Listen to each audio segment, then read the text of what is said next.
La Bible dit ceci, qu'il y a d'abondantes joies dans la présence de Dieu et des délices éternelles. C'est-à-dire, ça fait du bien d'être dans la présence de Dieu. Ça fait du bien de connaître Dieu, de le chercher. Ça fait du bien d'échanger avec lui, de communier avec lui. Ça fait du bien.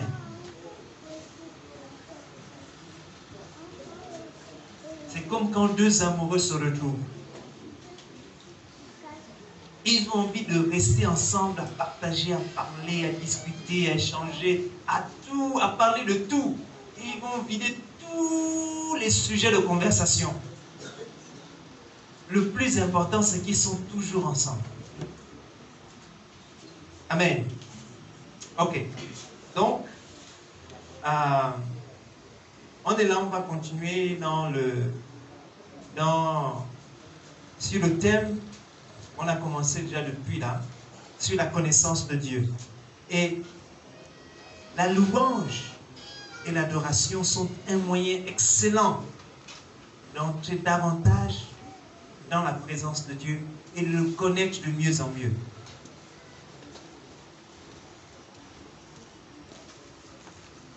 Amen. Ok?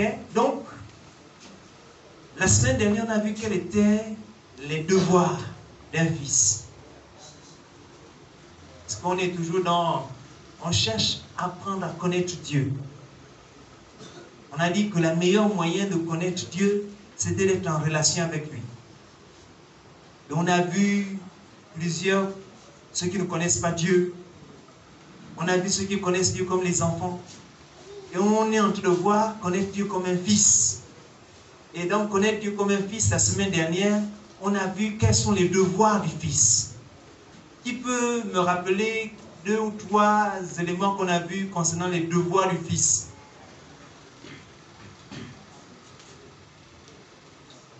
Oui? Le fils fait quoi? Il écoute son père.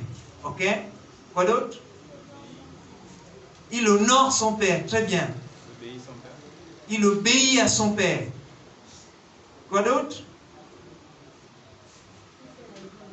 Il fait la joie de son père. Ok? Il prend le relais de son père. Et il succède à son père. Ok? Voilà ce qu'on a vu. Donc, si moi je me considère comme fils de Dieu, ça veut dire que je dois être dans ces éléments-là. Encore, revenons plus sur la terre. Si je me considère comme fils de quelqu'un, je dois être dans ces éléments-là. Il faut que je sache, que je comprenne qu'à un moment donné, je dois prendre le relais. Je dois l'épauler, être capable de le soulager parce qu'il a trop de choses déjà à faire.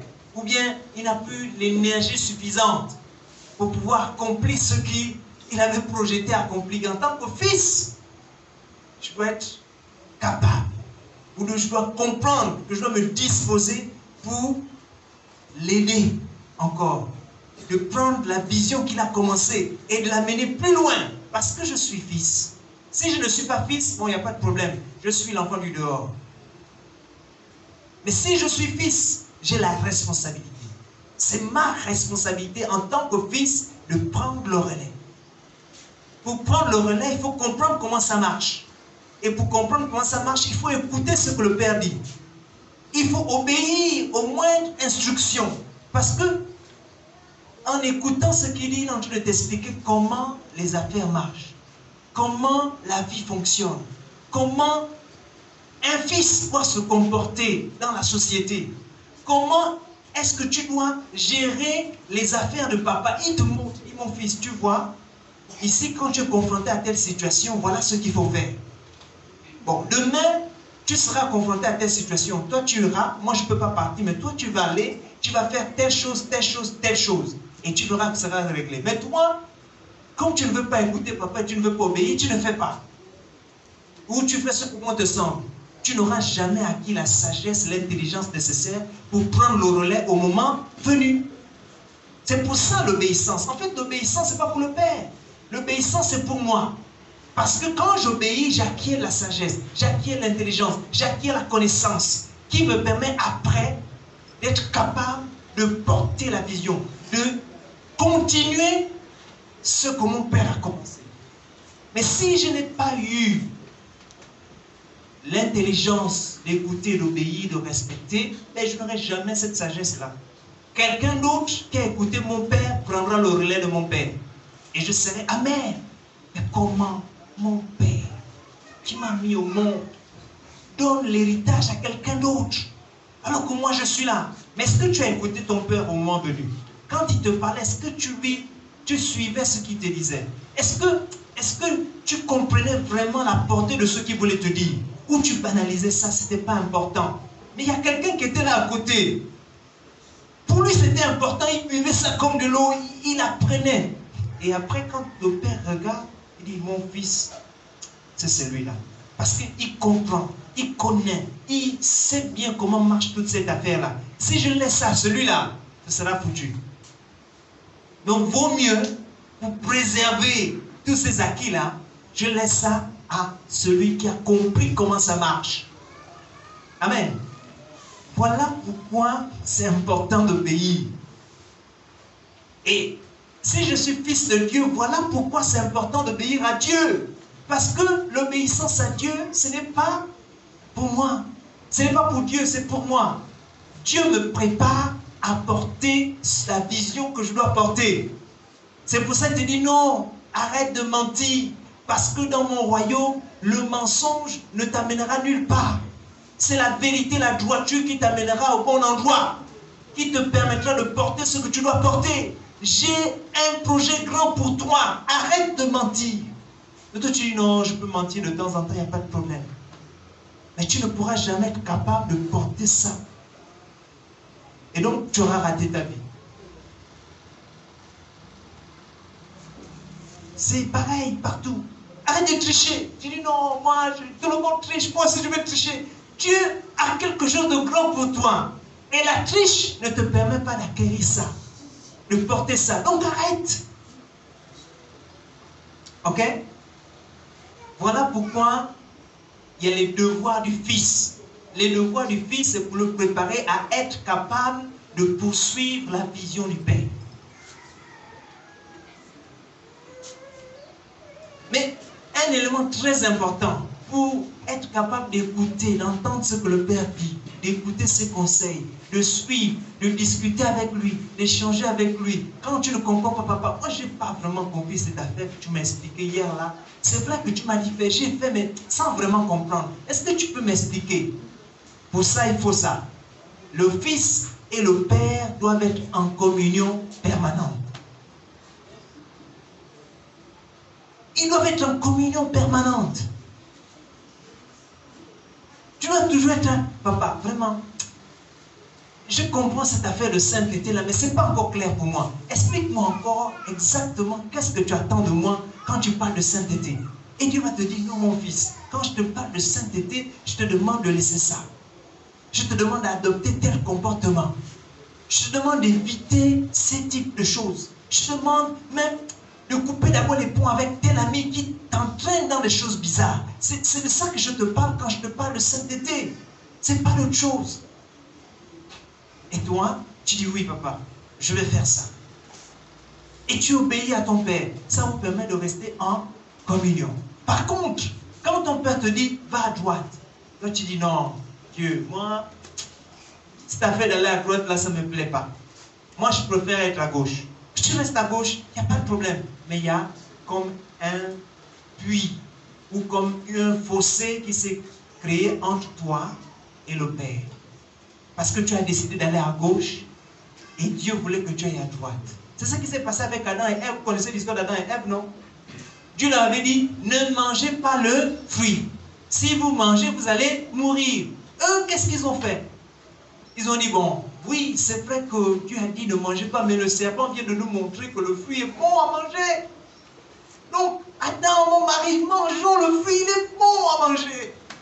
Et il ouvre l'intelligence, la connaissance, on sera comme Dieu. Et ils ont mangé. Mais qu'est-ce qui s'est passé? Ce n'est pas le fait qu'ils aient mangé, c'est le fait qu'ils aient désobéi à la parole de Dieu qui est un problème. Et nous, souvent, on est comme ça, on désobéit à la parole de Dieu. Tu sais que ce n'est pas bon, mais tu fais quand même. Quand tu fais ça, la communion est rompue. Tu as du mal, même toi-même, quand tu veux maintenant prier, tu as du mal à prier parce que tu te dis, ah, j'ai menti ou j'ai péché, je préfère même ne pas aller à l'église, je préfère même continuer à regarder la télé. C'est le moment de prier, je continue à regarder la télé. Vous voyez? Parce que tu n'es plus en bon terme avec Dieu. Il y a quelque chose dans ton cœur qui bloque cette communion et cette relation avec Dieu. Et le diable est content quand c'est comme ça. Parce que lui n'aime pas l'entente. Il n'aime pas l'amitié. Il n'aime pas la communion. Il préfère que vous soyez séparés. Parce que quand tu es séparé, lui, il est content. En réalité, quand tu es séparé, tu es en communion avec lui, avec le diable. Donc, il est content quand c'est comme ça. Il peut te manipuler à sa guise comme il veut. Ok? Bon, lisons. Jean 15, verset 1 à 10. Est-ce que quelqu'un a la page? Jean 15, verset 1 à 10. On va bientôt terminer. Oui, merci. Je suis le vrai cep, et mon Père est le vigneron. Tout sarment qui est en moi et qui ne porte pas de fruit, il le retranche. Oui. Et tout sarment qui porte du fruit, il l'émonde, afin qu'il porte encore plus de fruits. Voilà. Je suis le vrai arbre. Toute branche qui est collée à moi porte le fruit. La branche qui n'est pas collée à moi, qui est séparée de moi, qui n'a pas une communion avec moi, ne porte pas de fruit. Par contre, celle qui porte le fruit, je m'occupe d'elle. Je prends soin d'elle pour qu'elle porte plus de fruits. Continue.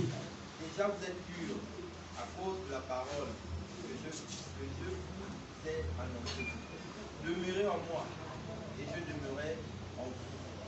Comme le sarment ne peut de lui-même porter le fruit s'il ne demeure attaché au cep, si vous ne le pouvez non plus, si vous ne demeurez en moi. Je suis le cep, vous êtes les sarments. Celui qui demeure en moi et en qui je demeure porte beaucoup de fruits, car sans moi, vous ne pouvez rien faire. Si quelqu'un ne demeure pas en moi, il est jeté dehors comme le sarment et il sèche, puis on le ramasse, puis on ramasse les sarments, on les jette au feu et ils brûlent. Si vous demeurez en moi et que mes paroles demeurent en vous, demandez ce que vous voudrez et cela vous sera accordé.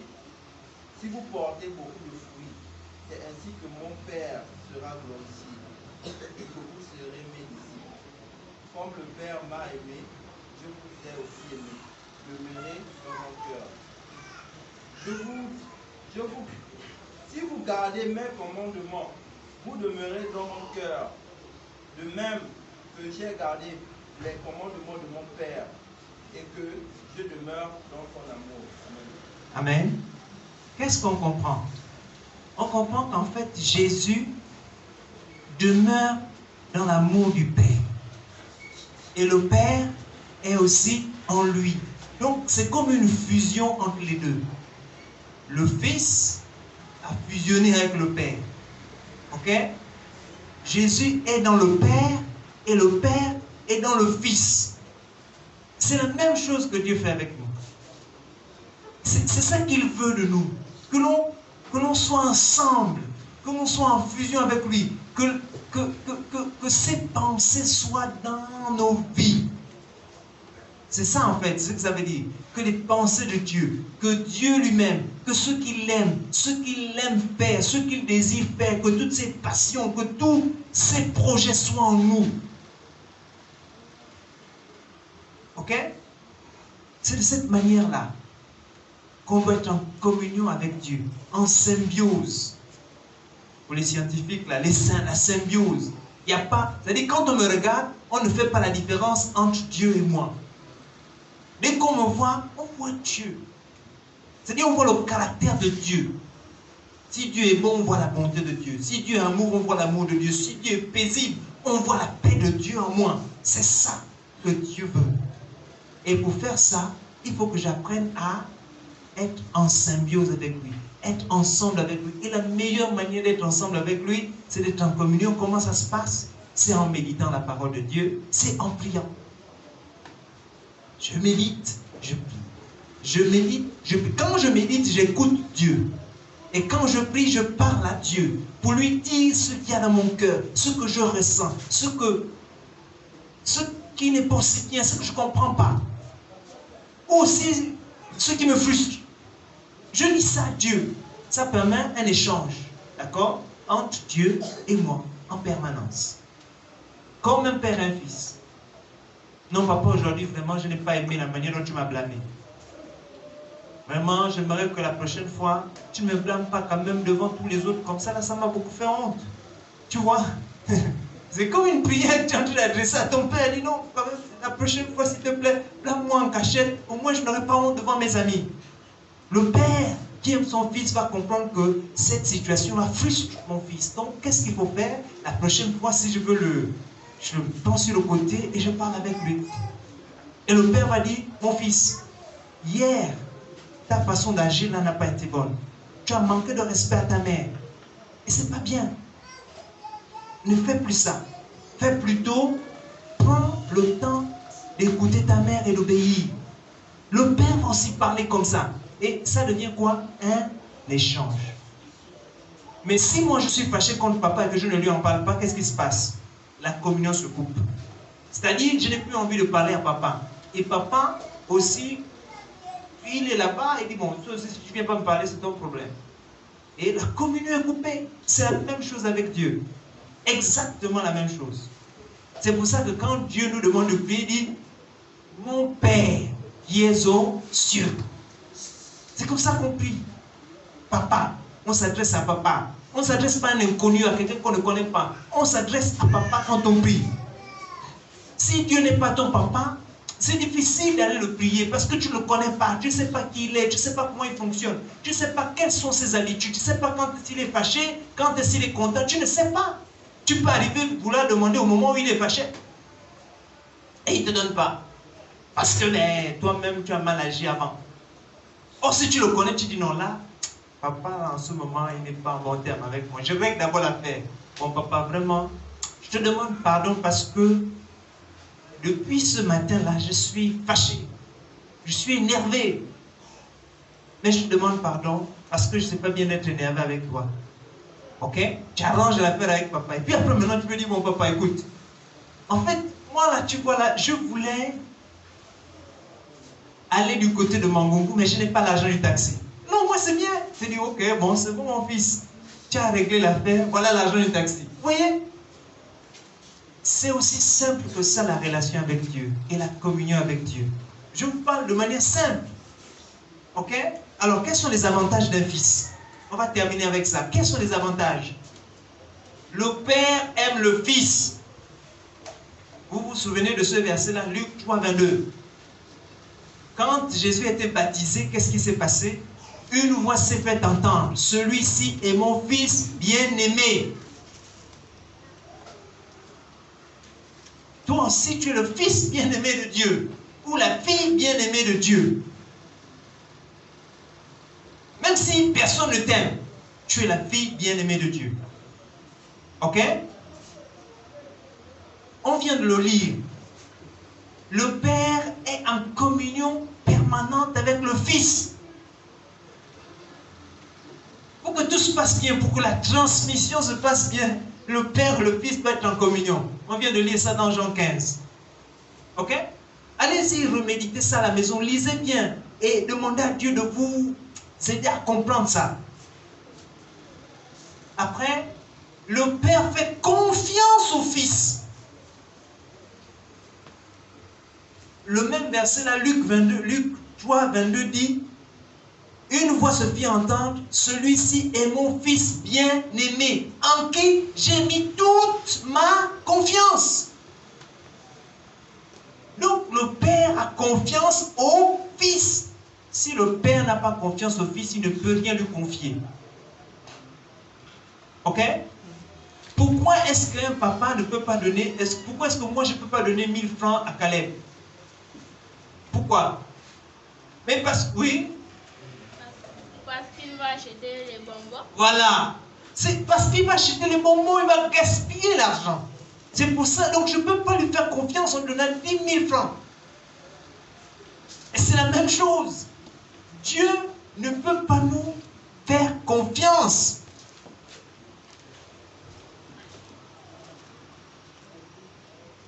Dieu doit nous faire confiance pour nous confier des choses.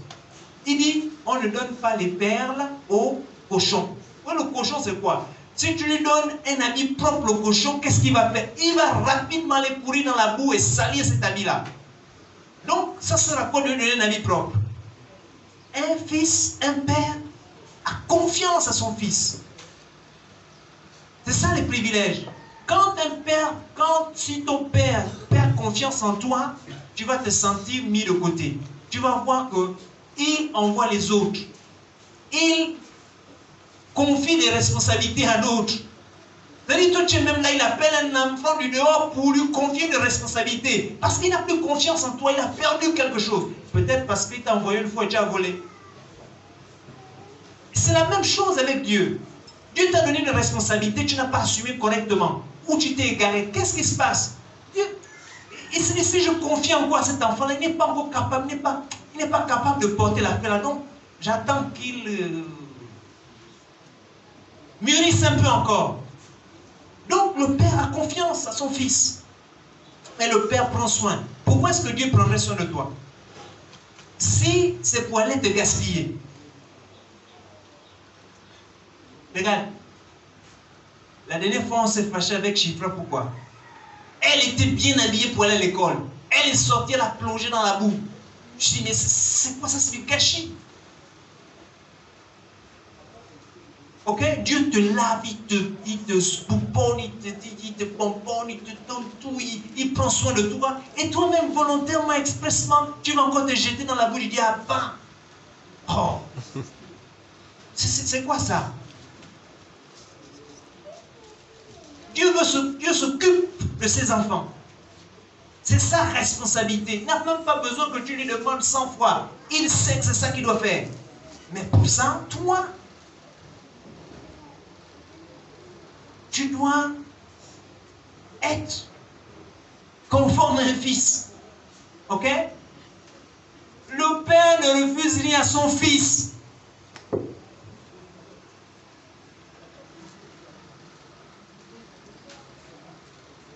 Le père, il ne refuse rien à son fils.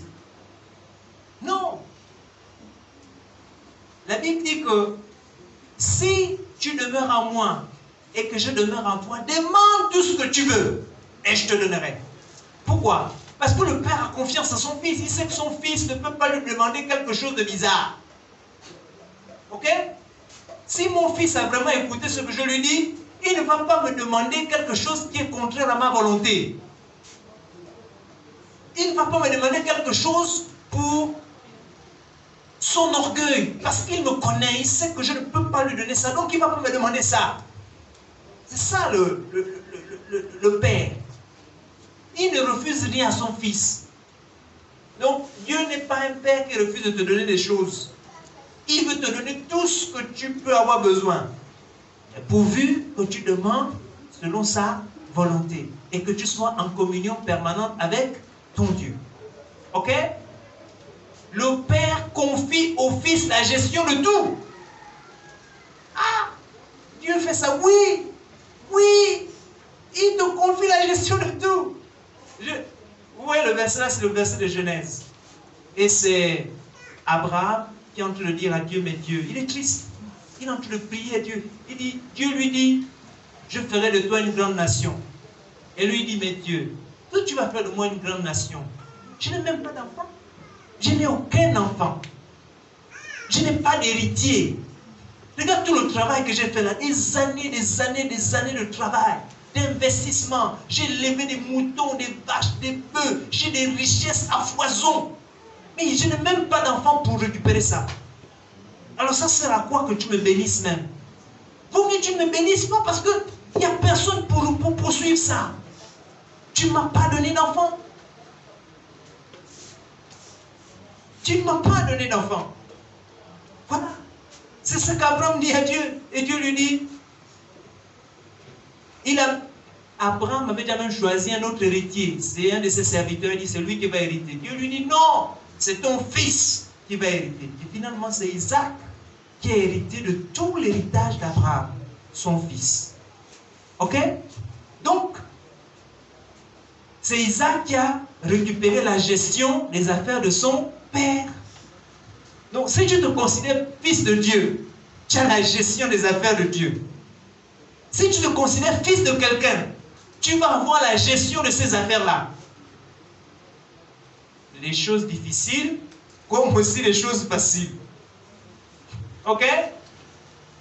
Le père donne au fils autorité sur toutes ses propriétés. Tout ce qui lui appartient est sous l'autorité du père. C'est ça l'héritage. On dit, oh, l'héritage des saints. Mais c'est ça l'héritage des saints. Le fils règne en lieu et place du père. Quand le père n'est plus capable de régner, il fait passer son fils. Ok? Si vous lisez l'histoire là, Matthieu 25 ou encore Luc 19, vous allez voir la parabole des talents. Là-bas, il y a deux hommes à qui Dieu, non, trois, à qui Dieu a confié des responsabilités. Lui, il est parti en voyage. Et ils n'ont pas été, il y a un seul qui n'a pas été fidèle, qui n'a pas travaillé comme il faut. Il lui dit, tu n'auras rien.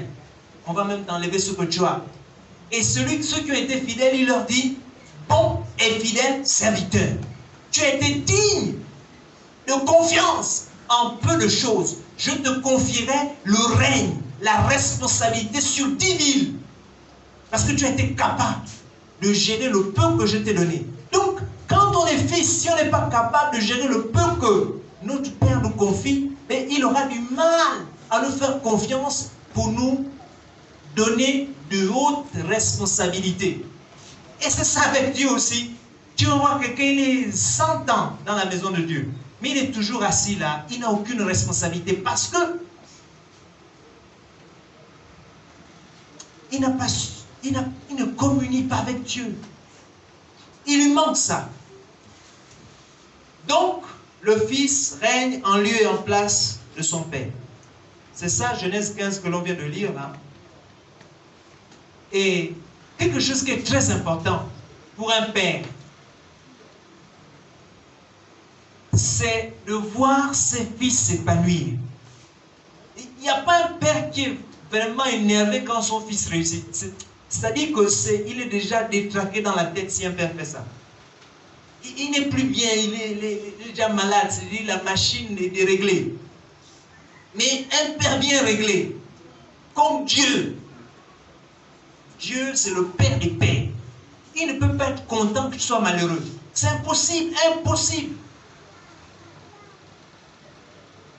Parce qu'il a même dit, est-ce qu'une mère peut abandonner son enfant? Même si une mère abandonnait son enfant, moi l'Éternel, je ne t'abandonnerai pas.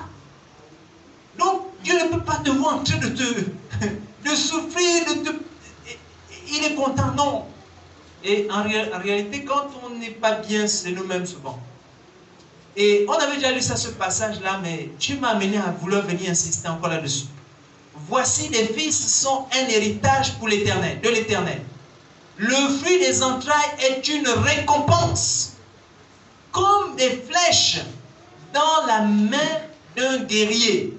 Ainsi sont les fils de la jeunesse. Heureux l'homme qui en remplit son carquois. Ils ne seront pas confus quand ils parleront avec des ennemis à la porte. C'est-à-dire, il sera heureux, le papa, quand il verra son fils en train de prendre le relais, en train d'assumer la responsabilité que lui, Il devait assumer. Maintenant, il n'est plus capable. Le père est content parce qu'il voit le fils, il a toutes les capacités et les ressources. Il dit, mon fils m'a bien écouté. Il a bien compris ce que j'étais en train de lui dire. Quand je lui expliquais les choses, il a vraiment bien saisi. En plus, même le truc là, je ne faisais pas ça très bien, mais le gars, il fait ça excellemment bien. Non, mais ça, c'est un fils. Voilà ce qu'un père va dire. C'est ça. Il va dire ça. Il sera content et heureux de voir que son fils prend le relais avec brio. Que quand il est devant les autres, il se défend comme il faut, avec sagesse et intelligence. Il dit, oui, ça c'est mon fils. Et même quand on le verra parler, on dit, mais ça c'est l'enfant de qui? C'est l'enfant de qui s'exprime comme ça? Ouh là là, quelle intelligence, quelle sagesse. Il a pris ça de son père ou de sa mère. Sa mère lui a bien éduqué, son père lui a bien éduqué. C'est ça. Et c'est la même chose avec Dieu. Quand on te regarde là-bas, on dit, mais ça c'est le fils de qui?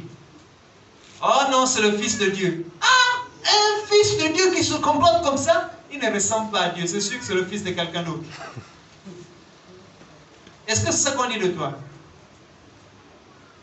Il ne faut pas que c'est ça qu'on dise de toi. Il faut qu'on dise oui. En réalité, celui-là, c'est le fils de Dieu.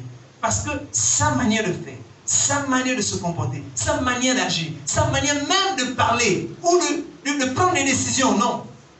Dieu, il n'y a que Dieu qui peut être avec lui pour qu'il agisse comme ça.